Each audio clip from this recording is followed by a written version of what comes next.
Hi there, and welcome to our second season of Elaine's Extreme Paranormal channel.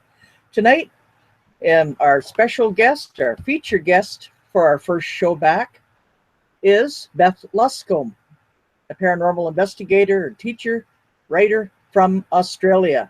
Beth, thank you so very much for coming on our show. I really appreciate having you. And would you please give some information about yourself to our viewers? Yes, thank you very much for inviting me to your show and being the first guest of 2017. So I'm very excited. Glad to have you. Yes, it's going to be great. It's going to be great. A little bit about me. As you can tell from the accent, I'm not from around these parts. I'm from Sydney, Australia, and I've been investigating for about 8.5 years now, I think it is. And I started out in the UK, so I'm lucky I've got dual citizenship, so I was actually able to work and live in the UK for a couple of years with my boyfriend, now husband. And I started to really get into the paranormal there. And it is so much of a bigger industry, so much of a bigger field.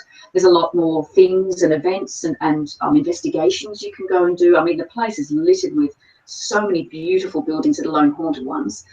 You could take your pick. There was every weekend I could have gone and done something if I had enough money and time to have done it. So I've supported the whole of the UK paranormal field just on its own, you know. So I really loved it, really got into it. We came back after a couple of years, and I came back to Australia thinking, oh, this is going to be great, see if I can continue doing this here. And it was like crickets in the background. There was nothing really that I could find on the internet that actually advertised events or workshops or activities you could go and do and learn from. And I was bitterly disappointed. There were a couple of groups around Sydney that I could find around that time. And so I started the website accessparanormal.com. And that was purely just to have a spot for Aussie teams to know, like there's a directory for each team in each state in Australia, because we're just such a big piece of land and we're far as few, big decent piece of land. So it's 5 hours from one end of Australia to another. So if you want to find a team, you kind of can't travel 5 hours just to go and see it if they're on the other side. So it's good to have it location based. So they had that a directory of workshops and events and investigations, but very investigator focused. So it wasn't just ghost tours or mystery tours, it was investigation nights and things like that. I made it very specific just to people who wanted to investigate. And it's grown so much since then, it's just, so many more teams. The field here has grown a heap. We've had international guests come over to Australia gradually over the last couple of years as well, and I've had a pretty good hand in actually having a lot of those guests coming over, because I do travel to the States at least once a year to go to actual paranormal conventions as well. I speak at them and all that sort of stuff, and run events as well. So I love it, and I love sharing knowledge as well, and from the experiences that I've had and from the learning journey that I've had as well, from being someone who kind of started attending tours from my own experiences to actually then taking it to the next level and really bunkering down and helping people who have activity in their home. That's fantastic. Sounds like you've got quite a bit of experience under your belt. So, and if you're willing to share that and teach other people how to deal with this, that's really terrific. Yeah, no, it's really good. It's such a passion, because it can be so difficult for investigators to get good, reliable information. Yes. There's a lot of different information out there, which is great.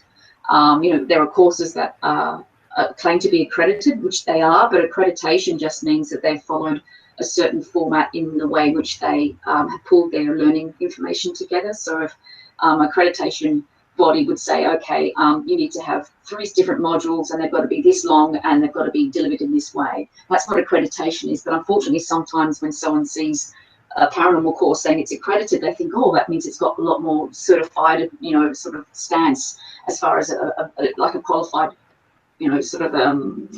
qualification type thing. So it's actually just the way the information is produced. So there's a lot of information with that sort of stuff out there. There are some that claim to be diplomas, which there's probably some fantastic and valuable information in these courses. But no one think of it from a university perspective. Have you ever done a diploma in 1 year? So it's like it's going to be very difficult, especially if it's only part time. So it's just got to be. There's a great lot of information out there. It's just being careful about which, what, and how. So and how it's No delivered. doubt. No doubt. It's a lot of work, I know. Yeah. It is a lot of work. So I'm given to understand also you're planning on having a course, an online course in which you will be instructing. Mm-hmm. You want Yes. to enlarge on that, please? Yes, certainly. It's I'm releasing it next week, next Monday, and it'll be a special pre-sale price as well, by the way. So generally, it's 5 modules of science and psychology. So these modules are actual topics that come up a lot with investigating, certain things that investigators should be kind of more aware of because they mimic paranormal activity or possible paranormal activity, and they tend to be the most common. So each module goes through each of these topics, and in that module, it's kind of broken up into 3 different parts. So you've got your what is that particular topic, like you delve into what it is and where it comes from, how it affects investigating. So when you're out there in the field, what's it going to look like when you're out there? How are you going to know about what it is? And then the next part is, well, then if you think, oh, okay, it could be infrasound, say, for instance, then, okay, so how do you deal with it? How do you debunk that? How do you find the possible explanation or detect that kind of thing? And then you can actually say, oh, that's the reason why people are feeling this way or acting this way is because it's actually this instead. And I know it sounds like the biggest party pooper ever, isn't it? Here you go, we've explained all this wonderful paranormal stuff that you might think could be some signs of the afterlife, but it saves so much time.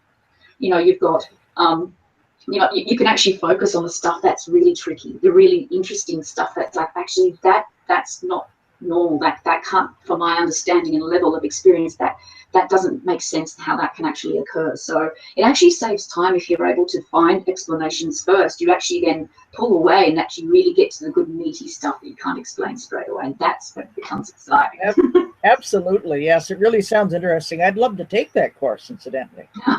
Even though I've been a paranormal investigator for some time, I still would love to take it. I love learning, like you do. Oh, yeah, exactly. It's just, as honestly they say, it can almost be like a drug, dare I say. And I can't put it in a really more eloquent way. It's like that's what it feels. It's almost like it's just in you. It's when things start, you see something move, and you're like, how can that move on its own? I've seen it with my own eyes, or you've seen somebody get so change their mood that within a minute of walking through a door of a location, they suddenly become really, really upset, or they get really angry, and you're like, I know this person. How are they behaving this way? Why is this happening? So I just find it fascinating.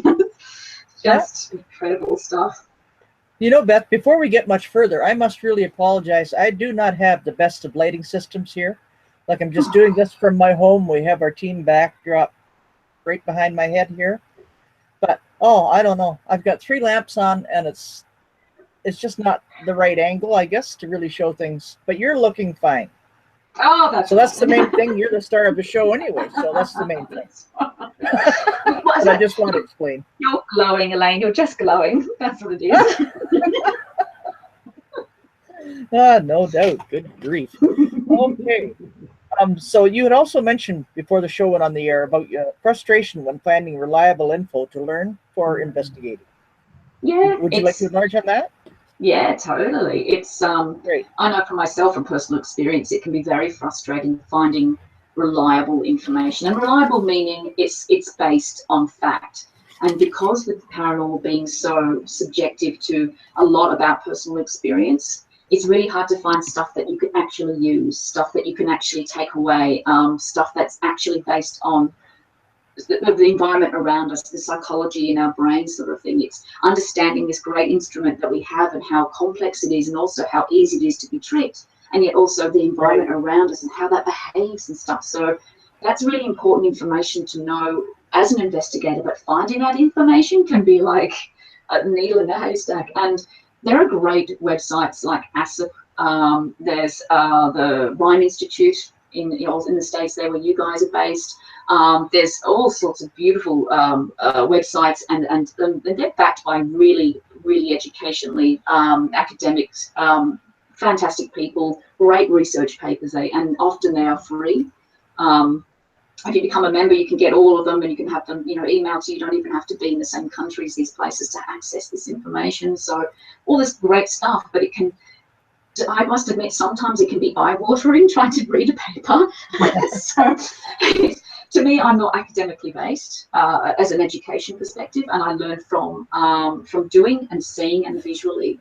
And I think a lot of investigators do as well. Not everybody has an academic background, so this information is important, really important. But the way in which it's presented can be, as I said, in some instances, can be like eating a lemon. So the face scrunches up like, I mean, there are times there's paragraphs I'll read and I have to reread it and then have to try and absorb it and write it in my own way. And that's how I've been able to move through. But this information is really important, and it's been written by people who get, you know, their papers out there, who've done experiments, who then get it reviewed by their peers, and then they produce it and have it out there. This is important stuff. I mean, why reinvent the wheel when you can see someone else is already starting to explore those types of areas? So, hey, absolutely. It can really, and it's frustrating. It can be frustrating finding that information, but then trying to comprehend it. So, yeah, it can be really, it can be a difficult journey. It can be, for sure. And regarding your course, yes, that's a great way for investigators to take the next step in their learning experiences, and, you know, experience being the best teacher. You're going to be there to teach them and show them what your ideas are and what some of your experiences are is fantastic. So an awful lot of times there's a stigma surrounding paranormal investigating, no matter what country you're in. And it just seems that some people, as soon as they find out you're a paranormal investigator, they think you're strange, they don't want anything more to do with you, or they think you're certifiable. Do you want to enlarge on that? I think you just made it. That's exactly it. It's so true. It's like you've got 4 heads and you're sort of dragging your arm, and you're sort of, it's like you look at you like as if there was something that what did the cat drag in kind of stuff. It can be, right. Yeah, there's definitely a stigma still. Definitely, I think for myself, having lived in England, traveled a lot to the States, and living here in Australia, I find Australia's probably got the most stigma out of all 3 countries. Really? Oh, yeah. And that's really interesting because we're sort of on par as far as established history, blah, blah, with it's around 200 years-ish, all that sort of thing with the States. So you would think, England would be worse. But they are way more accepting of the paranormal than in Australia. And yet we're obviously founded by the British. So it's almost like England's kind of developed and moved on a bit from the stigma, and Australia's kind of still stuck in this kind of, so you're an investigator, you must believe in ghosts. Silly thing, this kind of mentality. But we get it with particular locations. So if there's a place that has reported activity over the years, you can approach them and say, look, we'd love to be able to investigate further to see if these claims are true. This is not haunted. You're just an idiot, and that's still around in Australia, and it happens a lot. It's getting better, but I find it's the stigma's worse here than it is actually anywhere that I've traveled to and investigated in, for sure. Right. Sure.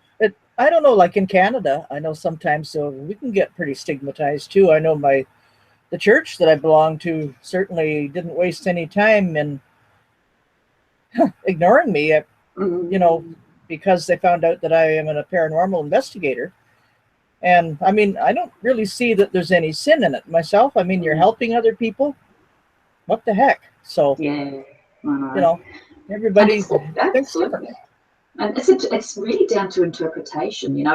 Someone interprets the paranormal and where the information's come from, and I think there are parts, and correct me if I'm wrong, in the Bible where it says, to be involved in something regarding the paranormal in some extent is not good. So there is that still filtered through. There's some faiths where it's, especially particularly Asian faiths, Asian cultures are very against anything to do with ghosts. They will build buildings around places of tragedy and not build on them, for the fear that there would be ghosts still on that land, and whatever is built on there will actually have ghosts in it. Mm-hmm. So they will literally change their building plans around because of their beliefs in anything that's passed on and still hanging around is not a good sign.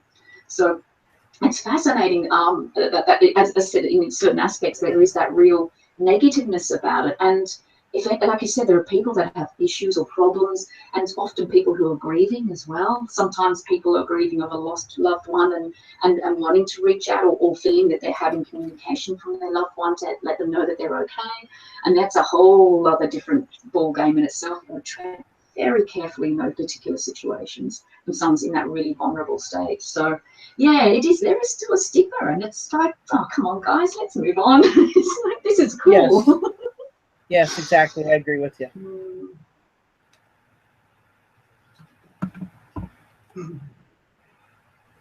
Yeah. Okay, so what is it like then being a paranormal investigator in Australia, other than the stigma that you face? Yeah. It's for us to be able to travel to certain parts of Australia to actually investigate, it's a lot longer. So a lot of people will spend a weekend where they'll drive 5 hours to a location, investigate it, and then drive back, or spend a night or two there and come back. Australia is a big piece of land. It's so, you know, and we're all kind of based around the coast. So we actually don't have a lot of people in the centre like it is in America, or I can imagine also in Canada as well. We tend to have a lot of people just based, because it's a lot easier to live on the coast. The weather is way better. It's a lot cooler. Of course, you get the awesome beaches that we have here. But in the centre, it's hardly anybody living there. So we're kind of like 90% of our population's on the coast. So for us to get anywhere, it's kind of really, it's a long way. So from that point of view, it's a kind of almost a separate level of dedication, I guess you could say, to and planning as well to go and investigate locations. There's lots of. It does take dedication, yes, because you know once you get your information and your evidence, you still got to take all that time to go over it and analyze it and see what you come up with. Absolutely, and it's not like, oh, we'll go back next weekend and we'll test out blah blah blah. It's like, right. And again, you know, people work, they have jobs, they have lives, they've got families, and all this time taken out to do this is taken out for, which is often a hobby. You know, it's a huge interest and huge time respect as well with taking out to go and do these kinds of things. So. Yeah, it's location wise, they're very few and far between. Can't find a lot of paranormally active places that are public in Australia. There are definitely quite a few famous ones, but not like it is anywhere else around the world because of our population. And that's a huge thing. Is our population, with all respect, when it comes to the paranormal, is probably our downfall, because when we have guests come over. We have to charge a certain price to be able to compensate for that, for location hire as well. So I know there's investigation nights you can do a beautiful historical building for $30 US in somewhere like Ohio. Here you'd be lucky if you could find one for under $100. And that's because we just don't have the population to sustain it all the time. So when we bring guests over, they're like, you're charging what? And it's like, trust me, this is normal. It's okay. So yeah, I can imagine that would be a problem, like people wanting to investigate, and when they find out the price and they find they can't do it, which is frustrating in itself, I know. It is, and that's that catch-22. People want to go and do that, but then they can't. And so that's why I love, producing learning content and tips and ideas for people in the meantime. Hey, you know what? You're in between investigations. Here's some cool tips I know. Or, oh, look, someone sent through a photo. Let's go through it together and that kind of stuff. So the learning continues even though you can't get out there and investigate like you want to. And it's not something that's going to take a whole day of your week to actually go and learn this stuff. You know what I mean? Time is precious. So, right. Yeah, understood. Yeah, I know exactly what you mean. What frustrates me more than anything, I think, are an awful lot of these programs they have on TV with paranormal investigators. And it seems that in every darn show they have, they always manage to get AVPs, 9 times out of 10 Class A's at that. And, can you turn this flashlight on? Bang on, it goes immediately. Can you turn it off? It goes off immediately. They always manage to get apparitions, all kinds of stuff. And yet it makes me kind of angry because they don't really do us any service. Those of us who are sincere investigators of the paranormal, they make us look like phonies or like fools. Yeah. In my opinion. Yeah. And that's a valid point. That's a really valid point. And a lot of people actually do watch these shows. I was one of those people in the UK. I used to watch Most Haunted. That was where I started. I lived with flatmates, and we had Foxtel, and I would schedule each of the episodes and use all the hard drive up for all the paranormal programs and know everybody in the house. But when you go out to these events after watching a show like that, you are expecting off your socks activity, because you're seeing it happen to other people. And that can be a real difficult thing for some people. They're like, well, this place isn't haunted. We only had one knock and one bang. It's like, you've had a knock and a bang. That's great. You know what I mean? It's like, that's, and that's what it, like you said, it does kind of make it feel like, there's such a difference in reality with it all, and people who watch these programs originally at first, and that was me included at some point, don't realize it's entertainment. It's an entertaining thing. Of course, it's going to be, you're going to watch someone in the dark for an hour, even though that's exactly what happens. Exactly. And you're right. I personally have never called an EVP. Never. And I've been in the same room with people who have fantastic results using equipment standing next to me, have picked stuff up. Mine's never picked up anything. So strange, eh? How does that work? Yeah. So I agree, it can be frustrating, really frustrating. Yeah. Well, what frustrates me too is they always have to be in the dark to investigate. And I mean, darn it, if a ghost is going to present themselves, it doesn't matter to them whether it's day or night. They don't operate by command or on a time clock. So what the heck? I mean, if they want to put these darn shows on, be realistic. Yeah, no. And a good investigation is day into night. If you're going to do a private case, you're there from the day you set up, and then into the night as well. You look at it from both sides. Like you said, if being a spirit world, it's 24/7. They don't just kind of go to sleep, have a chill, and then come out at night time, No, exactly. Well, graveyard shift, better get out there. It's like, yep. And then there's this other show that they had, what was it? Paranormal State, I believe it was called. And they talk, its leader apparently is in quite a bit of trouble right now with the law, but yeah, you've heard that too. Eh? Yeah. But he used to call 3 o'clock dead time. I mean, come on.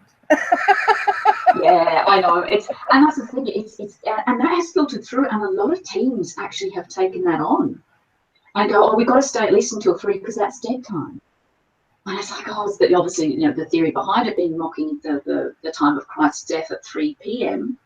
and the fact that, but then that instigates the fact that anything that's negative is going to turn up at 3 a.m. What happens if you're dealing with a case where Aunt Maud just wants to say hello to her family? Is she going to rock out at 3 a.m. or is she just going to always be around? So there's a time and place. Yeah. And one thing that also amazed me with that show was that every darn time they made contact, it was always demonic. Never just an ordinary person. Yeah, it's. I think they first it was started to be that way, but then I think they then aimed they would only be working on cases that were demonic. So because I think it was just such a. Yeah, I think the ratings started to really pick up. They're like, hey, we need to start focusing more so on cases that are demonic as opposed to just being some. But yeah, I know what you mean. At the same time, you're just like, if there are that many demonic cases around, we are all stuffed. That's how I felt at first, but that's just my thoughts. I don't know if it's because it's Australia or the cases I've been involved in, but I personally myself have not come across one. Not come across one. There's been negativeness, but to me, I wouldn't deem it as something as that. And I think when someone claims something to be demonic, there has to be a certain level of activity, I guess you could say. Not activity, but there has to be a certain belief in the household of where it's happening. You can't say something's demonic happening in a house of people who follow the Quran. So it's right. And that happens, and people, it's like, well, why would a demon be in a house that where people's faiths don't match the belief of where this comes from? So it's like you said, we've mentioned before, it can just be really frustrating with the D word just thrown out there and labelled on the first negative thing that can happen. Right. Okay, we've got a viewer on here right now, Kat Ward. She wonders, what's the best place that you have investigated? Good question. Good question. I would have to say it's actually, it sounds awful, it's an undisclosed location here in New South Wales in Australia.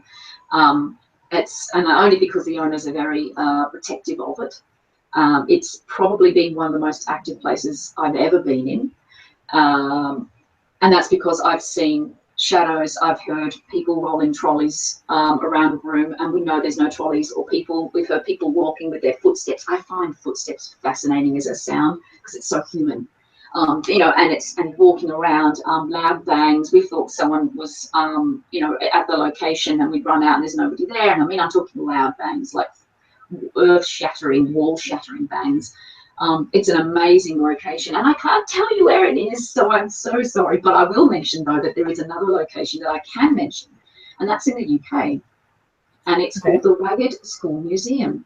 Now, in the UK, Queen Victoria implemented public schooling, because she believed every child should have an education. And the poorer children then went to what was called ragged schools, because they're ragged clothing.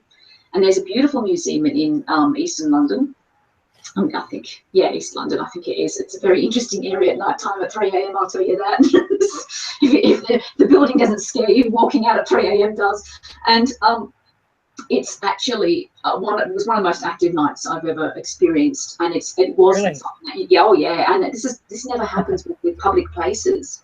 Very rarely. We had glass shatter midair. I had chalk fly across over my head from the chalkboard, just flying across. We had tables. This is a famous, semi-famous story of where I had the table walking, and what it was is people had their two hands on the top of the table, and it's like those white plastic. Like a seance. Yeah. But the thing is that people had their fingers on it, and it was just two people, and they're trying to run after it. But what it wasn't like a shifting of the table. It was lifting up one end of it and then down, another end and then down, and it would walk, and it did it from one end of the room to the other. And you're thinking, from an energy perspective, like, what's going on? These people are astonished. They've got their hands on the top running after it going, how is this happening? So for something to lift up and down while people's hands are on the top, again, defies physics. So that to me is one of those, it's funny, I think a lot of investigators have a moment where something occurs that they can't explain, and it changes you. And that was one of the things that happened that changed my perception of what could possibly happen once we pass over, or what was going on even from an environmental perspective. I still haven't been able to find out. So that would have to be at Ragged School Museum. Right, okay. So do you prefer to investigate in private residences or historical locations? That's a great question too, by the way. I think a bit of both, to be brutally honest. I find I get a lot from both. I find the private cases are they're really intense, though. They do take a very serious tone, because you're dealing with people's fear in their home and helping them feel safe in their home. There's nothing worse than feeling unsafe in your home. For sure. So yeah, and you know, I've been there once before, you know, and it's just horrible, and they're very disruptive as well. And particularly if you've got a family, you're trying to function. So I find I've learned a lot from actually taking on private cases. I'm an independent paranormal investigator, so I actually consult with other teams. So sometimes if they're down a person and they need extra bodies, or if they need a bit of help with a case, say, look, we're trying to work this out. What do you reckon? You know, I might be able to give them a call, or we'll do it through Messenger, and just kind of help them out a bit. Say, look, this is what's happened for me. I find I learned a lot from that as well. But interviewing people as well, I think you gain so much about how things can be possibly explained by doing private cases.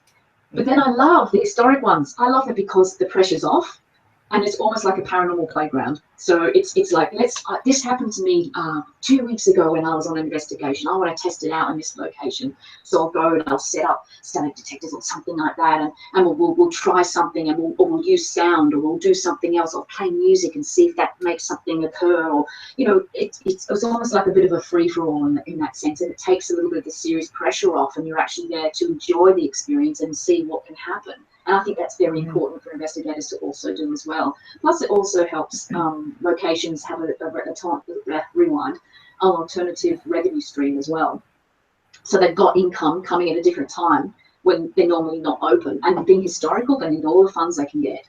So I think it's also good to support those locations and go and do that, but then try stuff out. And obviously check with the people that run the tours what's acceptable, what's not.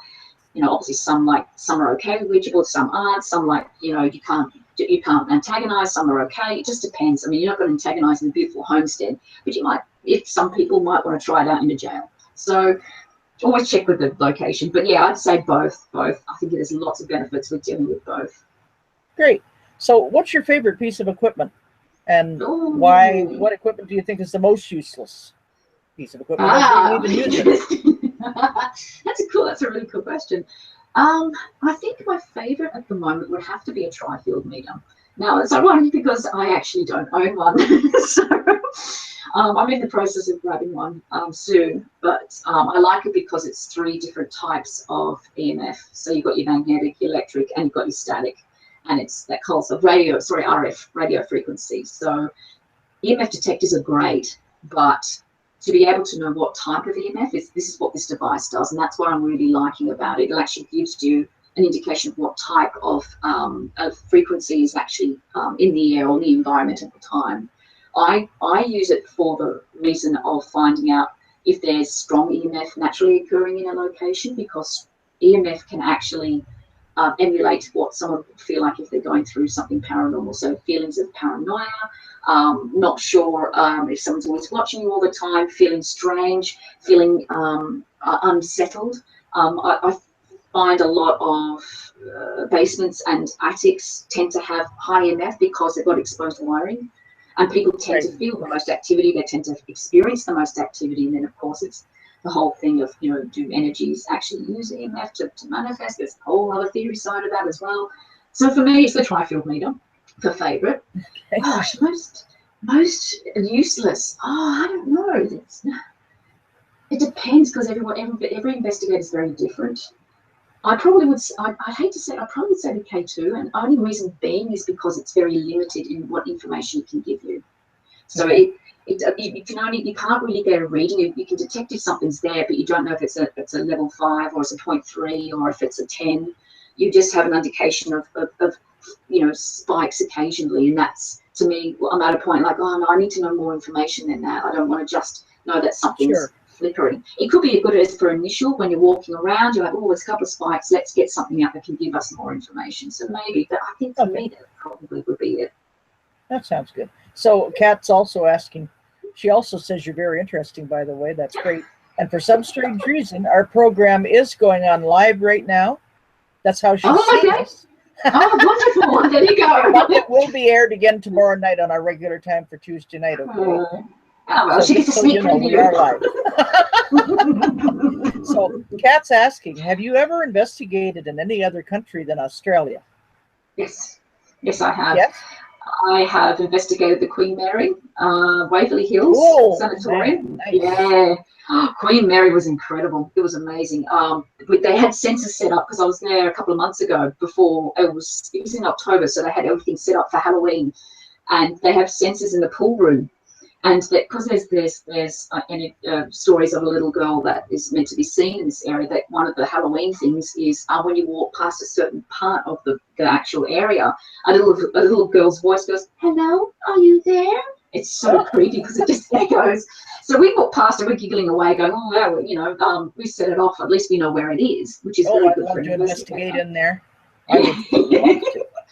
It was amazing. So we went down into the actual shower part area. And as we did, we went in there. We were only there for a little bit. We had people with us, and we had to make sure everything was okay. We're sitting there. We're asking out, and I don't know about you, but sometimes you get the static charge. Mm-hmm. The feeling sometimes when you're like, oh, something's a little interesting. A couple of times that happened. I'm like, all right, this is interesting. We're in a location where that's possibly not going to happen because it's all tiled. It's sort of in a shower area. And then the little girl starts sounding off, and I'm like, we're the only people in here. Isn't that the area where it's supposed to be a vortex in the shower area by the pool? Yes, that's what I thought. Yep. Yes. Kat also has another question. What would be your dream location to investigate in the world? Tower of London in England. Oh, yes. And Berlin. And yeah. I would love to go there too. Oh, gee. There's no way in God's green earth anyone's going to ever get in there. You could be, unless you work there and you're shutting up and closing, that's about as close as you'll ever get if you're interested in the paranormal. And I think that's about as good as it's ever going to get. But yeah, for an outsider coming in, forget it. It's owned by the Crown. No one's going to touch it. So but that would be my ideal place, would be the history. I mean, you'd just be in one corner just for a week, let alone the whole complex and the artifacts themselves. If you believe in or open to haunted objects, imagine that when the torture room and oh my gosh, Oh, good grief! Yeah, I can just imagine. The stretch rack, especially. Oh, good grief! Yeah, that's it. Yeah, exactly. So And true, Kat's got so another true. question here. Bless her heart. She's always so good at asking questions and really Yeah, keeping the great show questions. rolling, She says, do you think infrasound plays a role in paranormal activity? Absolutely, absolutely. Infrasound can be caused by natural causes. There's natural reasons why infrasound can actually occur in the environment, and I think that's one of the big things that I'm also very passionate about, is knowing how that can happen and where it can happen. There was a query that came through my email probably about 6 months ago from a guy that was absolutely petrified in his unit. He goes, I can't stand it. I'm feeling weird, strange. I don't know what's going on. My friends freak out when they're in my house, my unit. And he was about 12 floors up and on a beachfront apartment building. And he's like, every time I step in here, I feel the ground's vibrating. I can't sleep. I don't know what's going on. And he was that paranoid. He was emailing me video snippets of him walking around with this. And all I could hear was this going on. Thinking, what? Have you got a fan on? And he goes, no, I'm right near the beach. And I thought, it's the infrasound coming in and Wow. reverberating. And because he can't always hear it. And that's the thing with infrasound. Infrasound is below the 20 hertz. So you're not going to hear it, but your body's going to feel it. And that's the big thing. Your body starts to go, something's happening, but you're going, I can't hear it. And that's where the fight or flight starts to kick in. And that's where you can actually confuse that with something that could be possibly paranormal. So he was freaking out, like, look, I think you've got infrasound. You need to get some techies in there, technical people who can actually check or with their detectors of what infrasound is and their specific mics that can pick that up. If they can confirm that, there are things you can do to help shield that.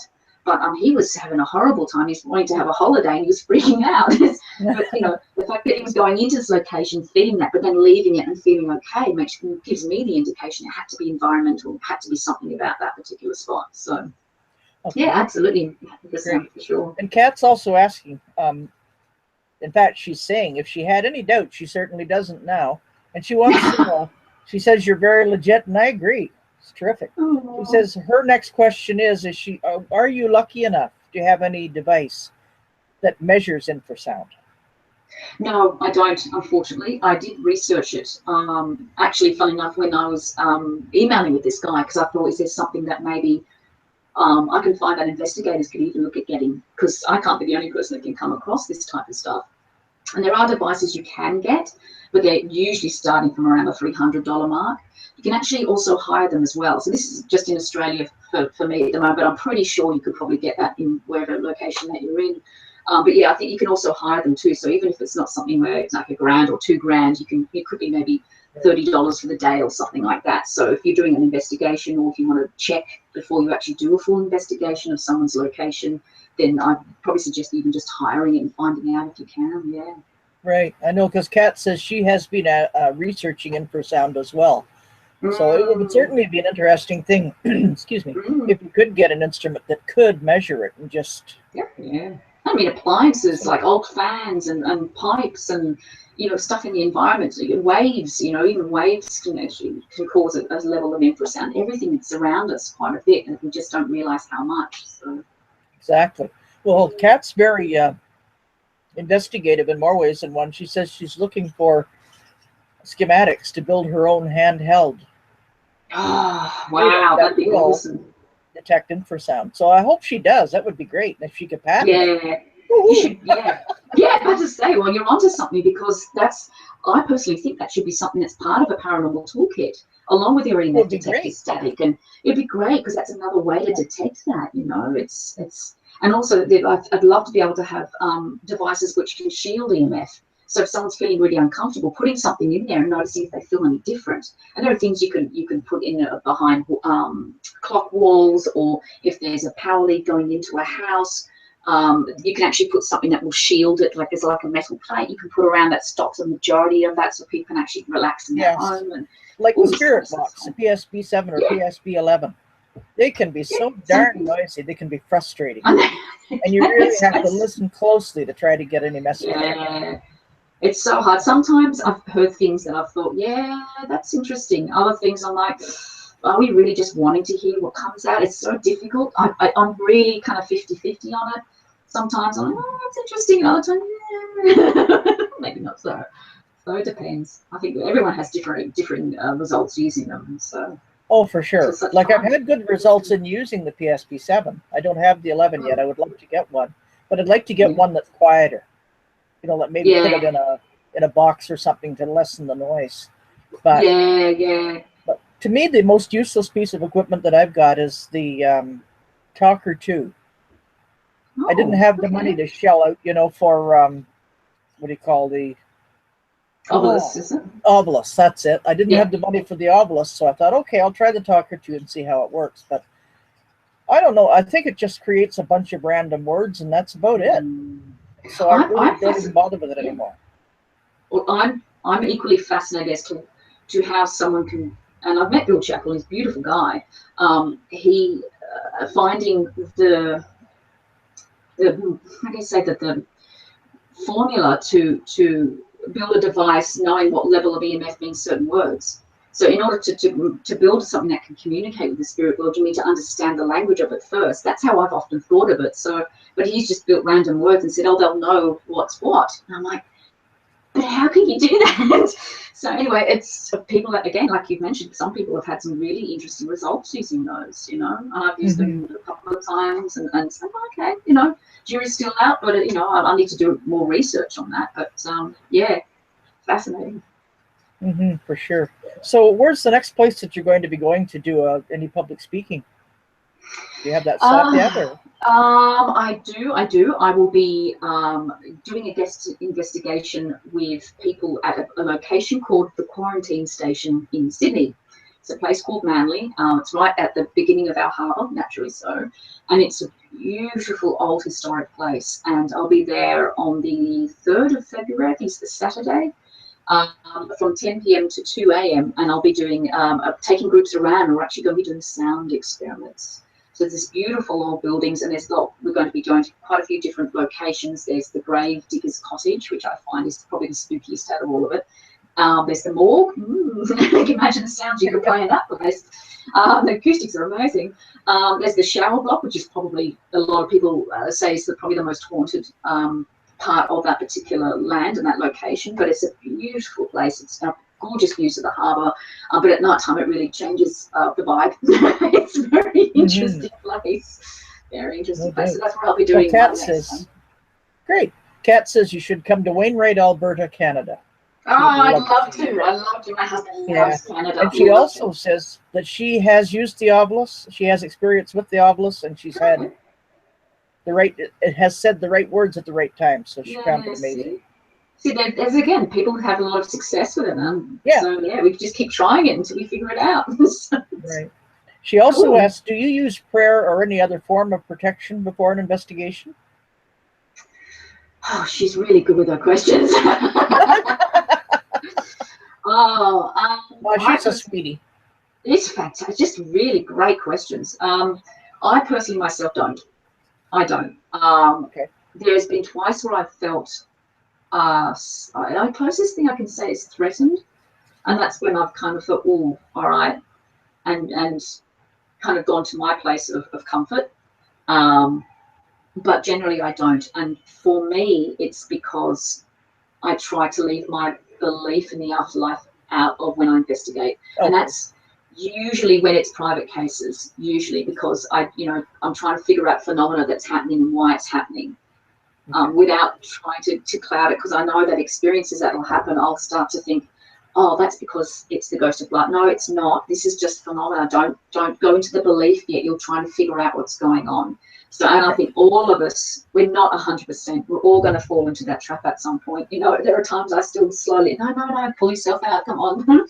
So for me, that's where that also comes in as well. Now, before I first started investigating, I was encouraged to white light and prayer and all this sort of stuff. But over the years, I thought, no, I want to experience. And when I do investigate, I investigate with people I trust as well. So they know me. then yeah, they know. Like I said, there's sometimes people can change quite significantly, mood wise and emotion while on a location. So investigating with people who really know you, who can pick those signs and whatever way they feel they can get you out, then let that be. But for me, I'm there to experience. And that's why I generally don't. So, but if anyone else wants to, by all means, whatever makes you feel myself, I do say a prayer and ask the Lord for protection, that kind of thing. But like you say, everyone's different. And Kat's wondering, do you use crystals at all? To be honest, I don't. I don't use any of them at all. The only crystals I use are in radios. That's about it. And they're old radios too, mind you. But yeah, no, I actually don't use any crystals at all. Again, before I first started, I used to carry black tourmaline. But over the years, I've kind of I think you get a bit more confident and understanding your body in certain locations as well. You understand the signs. When you're in a particular spot, whether you're feeling great, not so great, I said the staticky feeling as well. Just kind of, everyone's very different, I think, and knowing your signs and knowing and trusting your gut instinct as well is massively important, for sure. Okay. What about dowsing rods? Do you ever find I need to use those in an investigation? I started using them in the UK, and I used them when we investigated the London dungeons. And that's, again, a really interesting place because it's set up as a horror place, but it's actually right near the tunnel, a bridge, actually, where a World War II bomb went off and 40 people died. So that's why it's haunted. It's got nothing to actually do with the dungeons itself. So that's, and so you're walking around, there's these sort of, everything's all turned off. You can smell the plastic in the place, and you're going through, and there's, fake cobwebs and stuff, and there's the, Todd Sweeney area, and there's the Jack the Ripper room and stuff, and you're like, okay, I've got to investigate. This is all plastic. It's just all costume. We used dowsing rods then, and that was interesting. There were some interesting things as well, and for a while after that I actually bought a pair, and they were the ones that had day glow tips on them, so you can actually use them at night. So so you can actually see, because obviously you're investigating at night. Right. What about a Ouija board? Do you ever use a Ouija? Yeah, I've used them probably more than 20-30 times. And you haven't had a problem with the Ouija board? No. And again, it's as an individual, as crystals, as protection, as anything. I think, I don't know if it's, again, I often have used it with people I know, but then again, I've used it with people I don't know. I think it has a lot to do with intent.